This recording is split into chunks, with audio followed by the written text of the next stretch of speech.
नमस्कार। आज का मोटिवेशनल वीडियो है।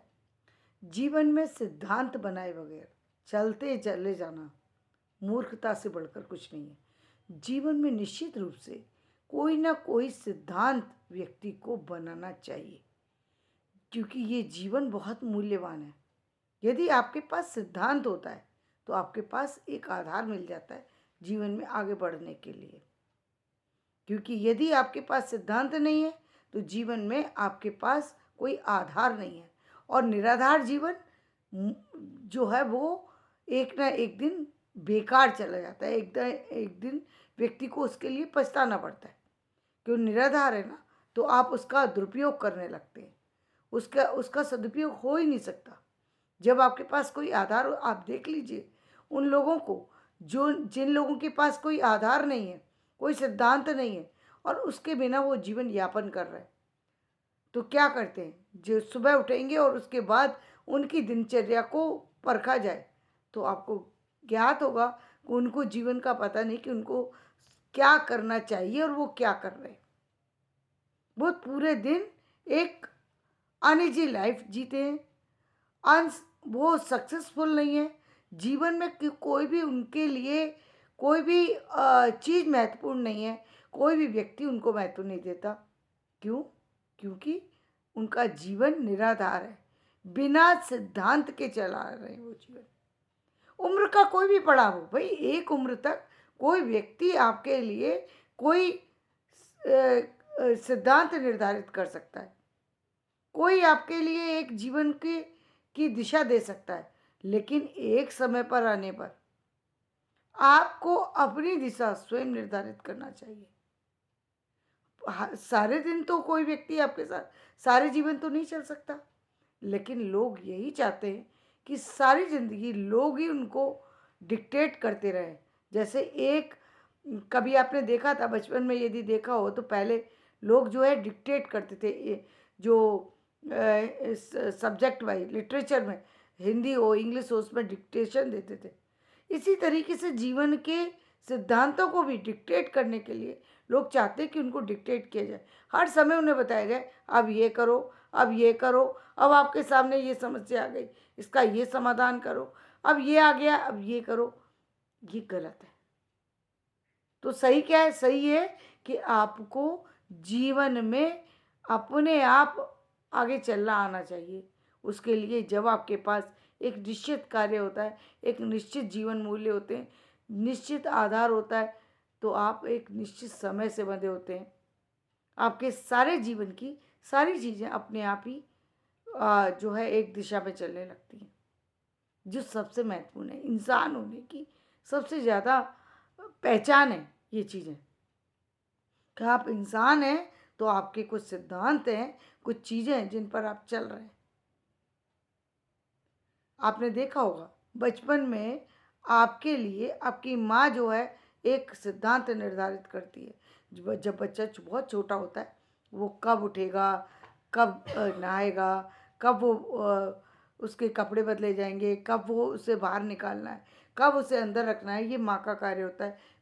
कभी कभी पिता भी सहायक होते हैं, लेकिन जनरली माँ ही सहायक होती है। इसके बाद जैसे ही बच्चा बड़ा होता है तो वो अपने स्कूल जाने लगता है, तो उसका आधा समय उसके जो है जो भी शिक्षा विभाग है वो निर्धारित करता है कि उसको स्कूल के अंदर 5 घंटे 6 घंटे 8 घंटे कैसे रखना है।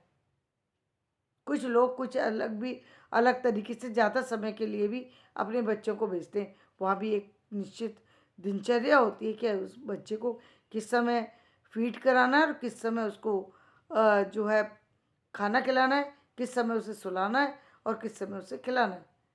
मतलब खेलने कितने समय देना है, ये एक निश्चित जो है वो उनका एक निश्चित योजना होती है, जिसके अकॉर्डिंग वो बच्चे को चलाते हैं। बच्चा बड़ा होता है, उससे बड़ी कक्षाओं में जब हो जाता है, वहाँ पे भी उसकी शिक्षा के लिए एक निर्धारित पाठ्यक्रम है जिसको उसे पूरा करना होता है। कुछ पाठ्यक्रम वो स्कूल में करता है, कुछ पाठ्यक्रम वो घर पर आकर पूरा करता है, लेकिन उस एक निश्चित पाठ्यक्रम में वो बांधा होता है। बेशक उसको बेचैनी होती है उसमें। क्यों बेचैनी होती है? क्योंकि कभी कभी जब आपके ऊपर कोई चीज़ डाली जाती है, जब आपको कुछ सिखाया जाता है, तो बंधन किसी को स्वीकार नहीं होता। ये बंधन है जिससे व्यक्ति भागता है, और जब इस बंधन में रहने की आदत बन जाती है, तो व्यक्ति इसमें रहना सीख जाता है, फिर भागना बंद कर देता है। कभी कभी ऐसा लगता ज़रूर है कि ये बेकार की चीज़ें हैं, इसमें नहीं बंधना चाहिए। हम तो देखो, कभी कभी लोग जो है व्यर्थ की बातें करने लगते हैं कि कोई व्यक्ति 10th क्लास से, वो व्यक्ति देखो कहाँ तक बढ़ करके चला गया। कबीरदास जी तो अनपढ़ थे, फिर भी उन्होंने कितना नाम कमा लिया। वो चीज़ें कुछ अलग थीं, लेकिन फिर भी उनके जीवन का एक सिद्धांत था। वो अनपढ़ समाज, वो ऐसे समाज के अंदर रह रहे थे जहाँ पर सिस्टमेटिक एजुकेशन उनके लिए नहीं मिल पाई, जहाँ पर शिक्षण सिस्टमेटिक एजुकेशन का कोई सिद्धांत, कोई सिस्टम ही नहीं था, कोई जीवन में लोगों के लिए अनिवार्यता रखी ही नहीं गई थी। ऐसे जीवन के बीच में उनकी परवरिश हो रही थी, ऐसे लोगों के बीच में उनकी परवरिश हो रही थी, तो उनके लिए मजबूरी थी उसी चीज़ को स्वीकार करना। लेकिन महत्वपूर्ण बात ये नहीं है, महत्वपूर्ण बात ये है कि कबीर ने उस निराधार शिक्षा के में भी अपना एक आधार बनाया। उन्होंने पूरे जीवन ये सोचा कि मेरा जीवन जो है वो मूल्यवान बने, सामाजिक कार्यों में लगे, और जो समाज में अव्यवस्था फैल रही है, जो जाति पाति के बंधन की जो चर्चाएं चलती रहती हैं, जो अज्ञानता फैल रही है, मैं किसी तरीके से इन अज्ञानी व्यक्तियों को ज्ञान दे पाऊँ, मेरा नाम लोगों तक पहुँच पाए, मैं जीवन में कुछ मूल्य स्थापित कर पाऊँ। ये बहुत बड़ी बात है कि सिस्टमेटिक एजुकेशन ना होते हुए भी वो प्रतिदिन लोगों के, अच्छे लोगों के संपर्क में आते थे, अच्छे लोगों से कथाएं सुना करते थे। मतलब फिर भी उन्होंने जीवन का कहीं ना कहीं एक जो है अपना सिस्टम बना रखा था कि मुझे 2 घंटे कथा सुनने जाना है, ये या 2 घंटे मुझे अपना, चाहे मैं अपना कार्य जुलाहे का ही करूं, लेकिन उस बुनने के समय में भी मेरे माइंड में चिंतन चलता रहना चाहिए। और वो कपड़े बुनने की स्थिति में भी वो चिंतन किया करते थे, चिंता नहीं करते थे। जो भी लोग आगे बढ़े, उन्होंने चिंता को एक तरफ रखा और चिंतन को सामने रखा। चिंता किसी चीज़ का समाधान नहीं है, चिंतन किसी चीज़ का समाधान है। तो आपको समाधान ढूंढना है, ना कि समाधान, ना कि जीवन को बर्बाद करना है। चिंता जीवन को खत्म कर देती है, बर्बाद नहीं करती, खत्म कर देती है जीवन को। तो अब व्यक्ति को चिंतन करना चाहिए। तो बेशक वो उनके पास सिस्टमेटिक एजुकेशन नहीं थी, लेकिन फिर भी उनके जीवन के कुछ सिद्धांत थे जिनके महत्व देने के बाद ही आज आप उन्हें याद करते, इतने सालों बाद भी उन्हें याद करते। वो मूल्य थे उनके जीवन के, जिनको उन्होंने निभाया, जिस पर वो चले। वो बहुत बड़ा कार्य था। जिन लोगों को आप कहते हैं कि जो 10th क्लास हैं और वो ये कर रहे हैं, वो ये, उन लोगों ने भी जीवन में कुछ मूल्य, बेशक उनको किसी कारण से एजुकेशन पूरी नहीं मिल पाई, लेकिन उनके जीवन के कुछ सिद्धांत थे कि भाई मुझे, चाहे मेरे पास एजुकेशन है नहीं, लेकिन मुझे इतनी अर्निंग करनी है, इतना इतना जीवन में मुझे करना है, मुझे अपने परिवार की ये चीज़ें करनी है, मुझे अपने जीवन के को यहाँ लगाना है। वो लोग आगे निकल गए। जिन लोगों के जीवन का कोई आधार ही नहीं है, निराधार जीवन है, सुबह से उठेंगे शाम तक यहाँ वहाँ घूमना, व्यर्थ की बातें करना, उन लोगों के जीवन को आप देखिए, जीवन क्या है? कुछ भी नहीं है। जीवन मृत व्यक्तियों जैसा है। जैसे मृत व्यक्ति जो कुछ कार्य करने लायक नहीं रहता, उसी तरीके से जीवन होते हुए भी लोग बस खाते हैं, पीते हैं और सो जाते हैं। ये मृत मनुष्य की पहचान है, ये जीवित मनुष्य की पहचान नहीं है। जीवित मनुष्य कुछ ना कुछ कार्य करेगा और कुछ इस सिस्टम में बंद कर ही काम करेगा, क्योंकि उसको जीवन में कुछ लालसा है, कुछ करना चाहता है वो, और करना चाहिए, और वो करता है। तो जीवन में आपके जीवन का भी कुछ ना कुछ ऐसा आधार होना चाहिए जिस आधार पर आप चल सकें, जिन सिद्धांतों को पर आप अपने जीवन को आगे लेकर के जा सकें। मुझे बहुत आश्चर्य होता है कभी कभी जब मैं एक चीज़ सुनती हूँ कि एक प्रिंसिपल कॉन्फ्रेंस में मोटिवेशनल स्पीकर को बुलाया गया। अरे वो प्रिंसिपल है या चपरासी हैं जिन लोगों को मोटिवेशन देने की जब आवश्यकता है? मोटिवेशन आप किसको दे रहे हैं? अब कल को आप कहें प्रधानमंत्री को मोटिवेशन देने की आवश्यकता है, तो क्या ये सही है? मोटिवेशन उस व्यक्ति को मिलना चाहिए जो नीचे खड़ा है।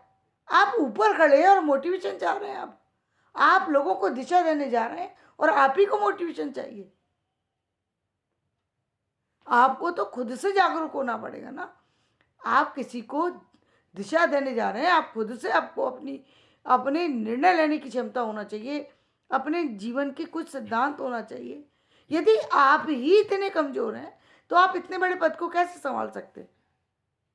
वहाँ तो 10 चैलेंज आते ही हैं, चैलेंज आएंगे ही। और चैलेंज जो किसी भी बड़े पद पर, वो पद नहीं, कोई भी बड़ा पद, कोई भी बड़ा पद, वहाँ पर चैलेंज ना आए ऐसा हो ही नहीं सकता। चैलेंज तो आएंगे ही। बड़े पद पर चैलेंज आते ही हैं। बड़े पद पर पहुँचता ही वो व्यक्ति है जो काफ़ी सारे चैलेंज को फेस करते हुए वहाँ तक पहुँचा है। अब वो हिल क्यों रहा है? हिलना नहीं चाहिए। यदि हिल रहे हैं तो इसका मतलब आप उस पद के लायक नहीं। तो फिर कोई ना कोई कमजोरी है। या तो आपको फिजिकली प्रॉब्लम है या फिर मेंटली प्रॉब्लम है कि जो आप हिल रहे हैं। यदि आप सही हैं तो आप तो दूसरों को दिशा देने जा रहे हैं। तो जो दिशा देने जा रहा है उसको खुद को दिशा के बारे में नहीं पता, तो वो दिशा देगा कैसे? दिशा देने वाले व्यक्ति को अधिक जागरूक रहने की आवश्यकता होती है। वो समाज का वो व्यक्ति है जो नायक की भूमिका में है। नायक दूसरों से शिक्षा ग्रहण नहीं करते, शिक्षा दिया करते हैं। उनके द्वारा दिए गए मूल्यों का बहुत वजन होता है। इसीलिए एक एक शब्द, जितने बड़े पद पर बैठा हुआ व्यक्ति है उसका एक एक शब्द महत्वपूर्ण बन जाता है। वो इतने ठंडे हो जाते हैं, इतने ठंडे हो जाते हैं, जितने ऊंचे पद पे पहुंच गए उतने ठंडे हो जाते हैं कि लाख उनसे बड़ी बात हो जाए तब भी वो इतने ठंडे होते हैं कि इतनी सरलता से अपनी बात को रख जाते हैं कि सामने वाला आश्चर्य में रह जाता है। इतनी बड़ी बात और ये इतने सामान्य ढंग से कह गए। यही तो विशेषता है, यही तो विशेषता है। सामान्य में और विशेष में यही फर्क होता है कि वो बड़ी से बड़ी बात को सह जाते हैं और जो सामान्य लोग होते हैं वो उसी बात पर असामान्य व्यवहार कर जाते हैं। तो मेरा वीडियो बड़ा हो रहा है, मैं यहीं पर अपना वीडियो समाप्त करती हूँ। मेरा ये वीडियो पसंद आए तो इसे लाइक करें, शेयर करें और सब्सक्राइब करें। धन्यवाद।